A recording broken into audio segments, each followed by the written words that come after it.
você. Às vezes a gente se esquece disso, às vezes a gente pensa que está sozinho. Mas o Senhor se encarrega de colocar o que Ele tem de melhor.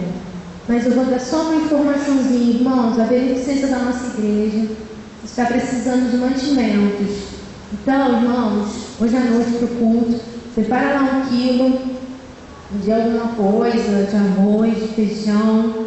Eu acho que açúcar tem bastante, não é? Açúcar tem bastante, não é, irmão? Mas assim, arroz, a gente precisando de macarrão, fubá, estamos precisando também de leite em pó. Irmãos, vamos abastecer a casa do Senhor para que a gente possa abençoar também aqueles que são os nossos amigos também. Obrigado, Lilian. Quero convidar que você abra a sua Bíblia na passagem de Mateus capítulo 8, Mateus 8, versos 23 a 27.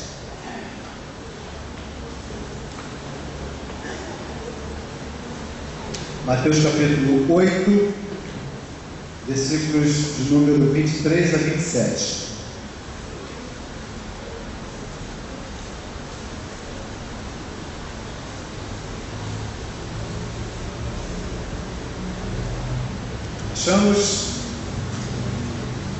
Vamos colocar em pé um minutinho, irmãos? E aí vamos ler essa passagem, depois permaneceremos sentados por alguns instantes. E aí vamos, assim, nos atermos ao texto bíblico. Mateus 8, 23 a 27. As nossas traduções são um pouco diferentes, mas vamos tentar fazer em uníssono. Vamos juntos? Digamos: entrando ele no barco, seus discípulos o seguiram. De repente levantou-se no mar uma grande tempestade, de sorte que o barco era varrido pelas ondas. Eles, porém, estavam dormindo. Os seus discípulos, aproximando-se, o despertaram, dizendo: Senhor, salva-nos!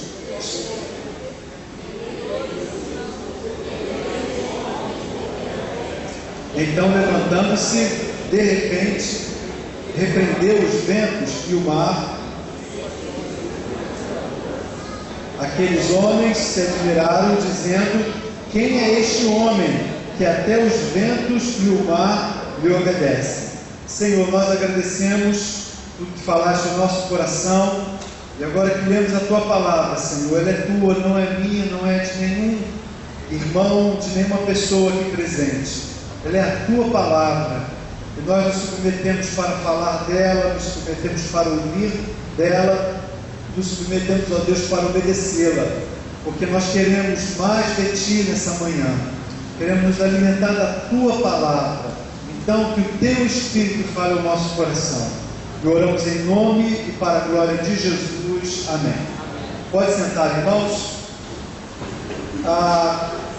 Eu tive um contato com um pastor há algum tempo atrás, comentando sobre essa passagem. Foi um fato muito interessante, que sempre que eu leio esse texto eu me lembro da palavra dele. Ele estava preparando o sermão, já era assim, a noite muito avançada, e naquele dia disse que ele morava no prédio, nessa época um prédio muito alto, e estava chovendo muito, sabe quando dá assim aquela baita tempestade e os vidros da casa começam a tremer por causa do vento? O prédio dele estava num apartamento muito alto, mas ventava muito, chovia muito e começou a trovejar muito, dava aquelas pancadas, né? E o vidro da casa, da sala onde ele estava estudando, chegava a tremer. A noite já estava avançada e a esposa acordou assustada. Ele pensou que fosse por conta da tempestade, mas que nada. Ele disse que a sua mulher acordou assustada, foi no quarto do lado, onde os meninos pequenos ainda estavam dormindo, e voltou assim aliviada. Ai, que susto, eu ouvi um barulho no berço do fulaninho, pensei que ele estava tendo algum problema, mas tudo bem, eu cobri o fulaninho, vou voltar a dormir tranquilo. Ele chamava atenção esse fato pelo aspecto de que ele não se assusta, ela não tinha se assustado com os barulhos da tempestade, mas com um leve mexido da criança. Esse texto ele tem muito a ver com essa citação, porque Jesus ele está dormindo profundamente no barco. O texto diz com muita clareza que nada lhe impede. A tempestade ela era tão bravia que aqueles profissionais do mar estavam morrendo de medo. ao ponto de acordarem Jesus para pedir ajuda. Então Jesus não acorda por conta da tempestade, porque Jesus não tem medo daquela e nem da minha nem da sua tempestade. Mas o texto diz com muita clareza que ele acorda quando ele percebe os seus filhos com medo. Coisa linda, irmãos, igual aquela mãe citada aqui, Jesus ele não está preocupado com a tempestade, mas quando ele percebe medo no coração dos seus discípulos, dos seus filhinhos, ele então acorda e supre aquele medo. Diz o texto que Jesus estende a mão e ordena que a tempestade cesse. A surpresa dos discípulos foi pelo fato de que Jesus, com uma simples ordem, acalma, e eles se indaram: quem é esse homem que até a tempestade, o mar, lhe obedece? E esse é o texto que está diante de nós, irmãos. Eu quero pensar nessa passagem, na verdade, a partir dessa passagem, sobre uma grande realidade, que se porventura viermos ou estivermos vivendo em uma tempestade, o que a gente deve fazer? A gente deve clamar pelo nome de Jesus, clamar pela presença de Jesus. Óbvio que esse não é um texto, ou melhor, não é uma mensagem tipicamente evangelística, muito pelo contrário, é uma mensagem claramente pastoral, é uma mensagem de alento, uma mensagem que no meu desejo, no meu coração, Deus usa para alcançar a sua angústia, a sua luta, a sua realidade do dia a dia, e fale ao seu coração sobre esta verdade. Na tempestade, chame por Jesus. Amém? Na tempestade, chame por Jesus. Bom, Jesus acabou o mar. Os discípulos se espantaram, disseram no verso 27, aqueles homens se admiraram, dizendo: quem é este homem que até os ventos e o mar lhe obedecem? Agora, mantenha a sua Bíblia aberta, estamos em Mateus 8, e vamos ver o que vai acontecer daqui para frente. Abra a sua Bíblia, agora do versículo 28 em diante. Mateus capítulo 8, verso 28. Achamos, na minha tradução diz assim: tendo eles chegado ao outro lado, à terra dos Gadarenos, saíram-lhe ao encontro 2 endemoniados, vindos dos sepulcros. Eram tão violentos que ninguém podia passar por aquele caminho. De repente, gritaram: que temos nós contigo, Jesus, Filho de Deus? Vieste aqui atormentar-nos antes do tempo? Ora, andava pastando, não distante deles, uma manada de porcos. Os demônios lhe rogaram, dizendo: se nos expulsas, permite-nos que entremos naquela manada de porcos. Ele lhes disse: ide. E saindo eles, se introduziram na manada de porcos, e toda aquela manada de porcos se precipitou ao mar por um despenhadeiro e morreram nas águas. Os porqueiros fugiram e chegando à cidade, divulgaram tudo o que acontecera aos endemoniados. Então toda a cidade saiu ao encontro de Jesus e, vendo-os, rogaram que se retirasse da terra deles. Os irmãos vão lembrar dessa passagem comparando lá com Lucas 8? Aqui é Mateus 8, lá é Lucas 8. E fala que era um endemoniado, mas é a mesma história. Se 2 ou se 1, a narrativa fala que havia na pessoa do endemoniado, ou sendo 2 ou sendo 1, repito, uma característica. Essas pessoas, esses 2 endemoniados, ou lá de Lucas 8, aquele endemoniado estava extremamente atordoado, atormentado.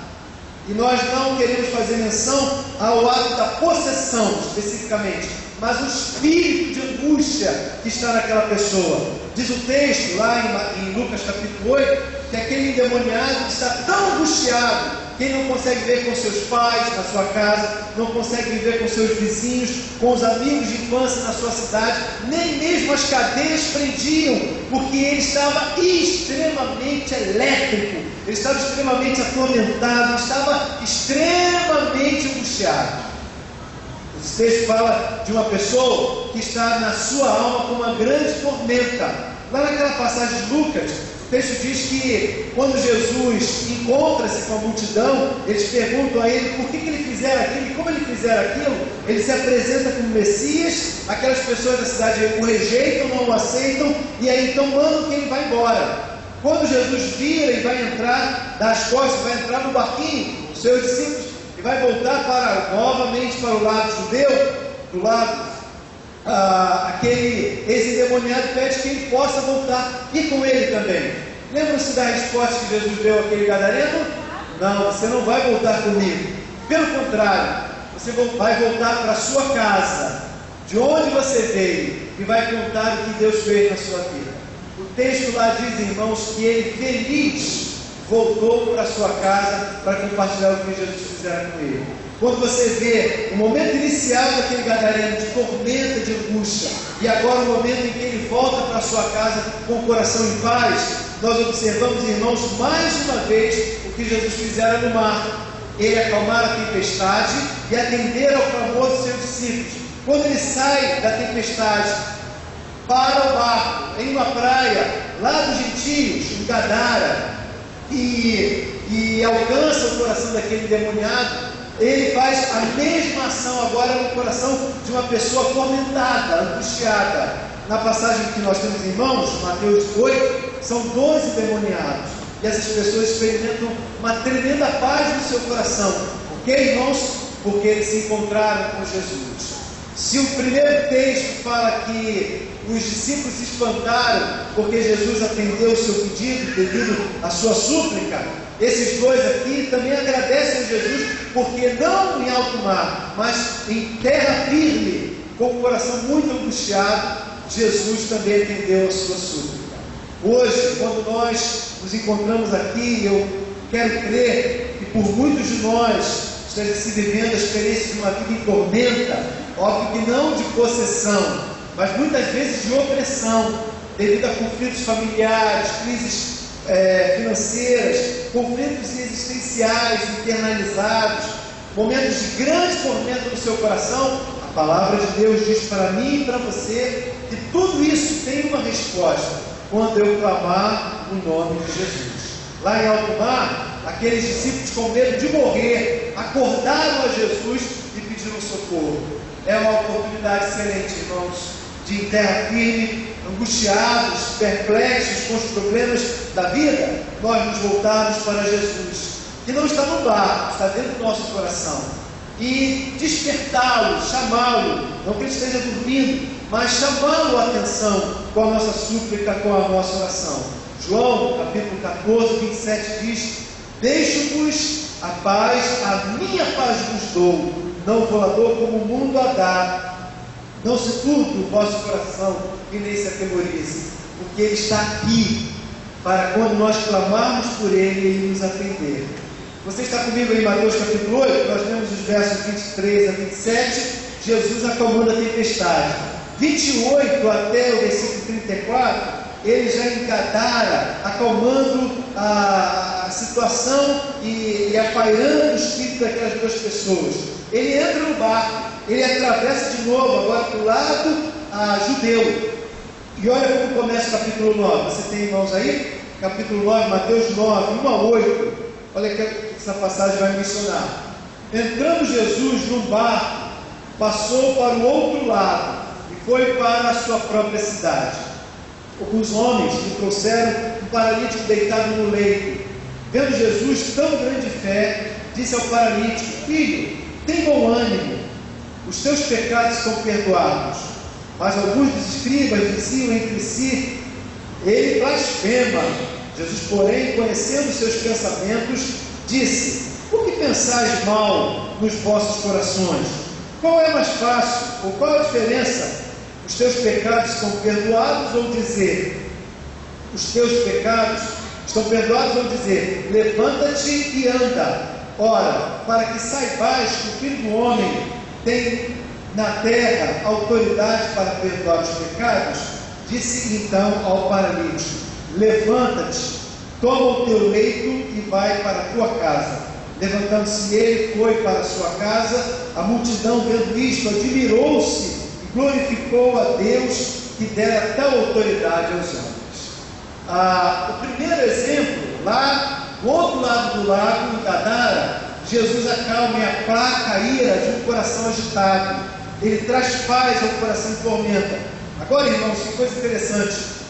Na sua terra, a caminho da sua terra, já em Cafarnaum, ele está num culto, é uma casa cheia, lotada. A passagem de Lucas capítulo 5 é o paralelo. Diz que era um culto em casa, a casa estava tão lotada que não dava para entrar nem sair, nem chegar na janela nem na porta. Havia muita gente do lado de fora. Então os amigos do paralítico, sabendo que Jesus está lá, sobem, levantam o paralítico lá em cima, tiram uma das placas da telha e descem o paralítico corda abaixo e fazem com que ele se encontre com Jesus.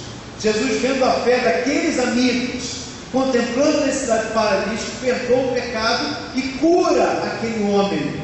Interessante que enquanto lá em Gadara, o coração daqueles dois homens está em tormento e angústia, e ele aplaca a ira, aplaca a angústia, a tormento daqueles corações, Jesus agora se encontra com um coração com uma vida literalmente paralisada. O texto diz que ele é um paralítico.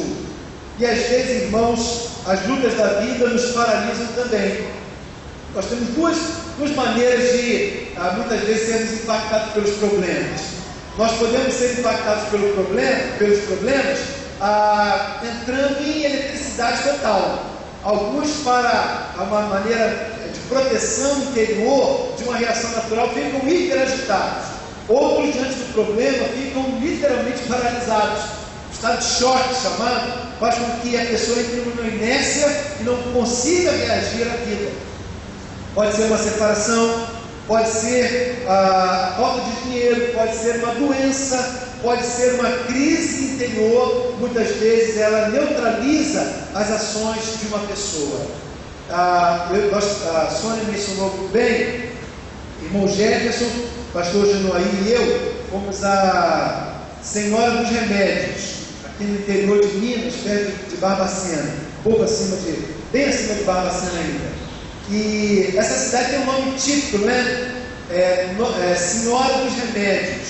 E interessante, irmãos, conhecendo a liderança da cidade, as missionárias, a gente ficou sabendo que um dos principais problemas daquela cidade é o alto índice de dependência de drogas lícitas. Ou seja, as pessoas tomam muito remédio, independente de remédios, acabam se envolvendo em outros problemas maiores também. Alcoolismo muito acentuado também e um alto índice de suicídio. Essas pessoas, lá naquela característica, tomam um perfil muito interessante. Elas ficam anestesiadas a remédios de tarja preta e fazem com que elas durmam muito tempo. Entra numa cultura doentia de paralisia. Uma das missionárias, a Vera Matos, mencionou de uma criança que citou na classinha da EBD a seguinte expressão: tia, eu sou assim mesmo, eu sou doente. E a tia falou assim: você é doente, você não tem nada? Você não é doente não, menino, que isso? Aí ele falou assim: não, tia, eu sou doente sim, meu pai disse que eu sou doente porque eu tenho que tomar remédio, e por isso eu sou doente. E aí citou as características, as realidades, a compreensão dele como uma pessoa doente. Tem uma criança ali na porta. A mamãe está ali do lado, tudo bem. Só para a criança não descer, tá? A mamãe está ali do lado. O texto então nos diz, irmãos, que aquele homem, ele tinha a característica de um homem paralisado. O que levou aquele homem, ou quais foram os elementos neutralizadores no texto para aquela realidade? A gente pode destacar duas coisas. Primeiro, a realidade física, fisiológica daquele homem. Ele tinha problemas na sua composição física que tornavam ele neutralizado, paralisado. Mas havia uma segunda coisa nesse texto que paralisava também. Era a incredulidade dos que estavam acompanhando aquele encontro. A neutralidade que se destaca aqui é a incredulidade no coração dos escribas. Então, uma realidade física e uma incredulidade no coração. Duas características que pontuam claramente a paralisia daquele homem. Porém, o mesmo texto mostra a transformação que se ofereceu naquele quadro. Primeiro, a fé que nasceu no coração do paralítico. E em segundo lugar, o desejo nítido e forte de Jesus responder àquela necessidade. Hoje, se por conta das crises da vida, alguém fica perplexo e assustado, sem saber dar o próximo passo, na verdade, sabendo, mas sem força para levantar-se e reagir, nós temos aqui a mesma realidade daquele texto. Nós temos um coração que pode aquecer-se nessa manhã com fé, um coração paralisado que pode voltar a ter fé. E sem sombra de dúvidas, nós já temos um Jesus presente que tem todo o poder para acabar com a nossa neutralidade, acabar com a nossa paralisia, nos levantar e nos soerguer. Seja tormenta, seja paralisia, o mesmo Jesus está aqui, tal como estava naquele barco, quando os discípulos o chamam e ele imediatamente responde. A palavra que Jesus dá lá naquele barquinho chama-os de homens de pouca fé, e obviamente não é o que ele falará de mim e nem de você nessa manhã, não é verdade? Porque se porventura, irmãos, estivermos no meio de uma tormenta ou no meio de uma paralisia, como nós responderemos a isso? Nós, em nome de Jesus, clamaremos pela pessoa certa. Aquela mãe citada lá no início, ela não se preocupou com a tempestade, mas ela se sensibilizou com o risco de algum perigo envolvendo o seu bebê. Hoje, irmãos, o mesmo Jesus está aqui, e ele não se preocupa com as tempestades, mas ele se preocupa com o seu coração angustiado, com o seu coração atormentado, com o seu coração desesperado, sem saber o que fazer, ou nem mesmo tendo condições de se levantar. Ele se levanta por você, ele faz o que você não consegue fazer, ele estende as mãos e ele acalma a tempestade. Na minha vida, na sua vida também. Eu queria convidar que você agora faça um exercício de fé, tá bom? Um exercício de fé. Tire do seu coração, assim ó, tal como eu vou fazer simbolicamente, tire do seu coração o nome do seu problema, arranca ele aí, ó, leva para cima e abre a sua mão, coloca diante do Senhor, diga: Senhor Jesus, este medo, esta angústia, esta perplexidade não pertence mais a mim, ela é tua, eu te entrego, e eu me sinto seguro, tal como aqueles discípulos, tal como aqueles 2 gadarenos, tal como aquele paralítico. Minha vida está em boas mãos, eu confio em ti, eu consequentemente descanso o meu viver, o meu problema em ti, e eu oro em nome e para a glória de Jesus. Amém, Senhor, amém. Se você fez isso, irmão, dá glória a Deus aí. Glória a Deus, glória a Deus. Você não tem mais o seu problema, aquelas ondas sossegaram, mesmo que você ainda ouça o barulho, em nome de Jesus, elas já sossegaram, amém? Que seja verdade, seja a palavra de Deus no seu coração.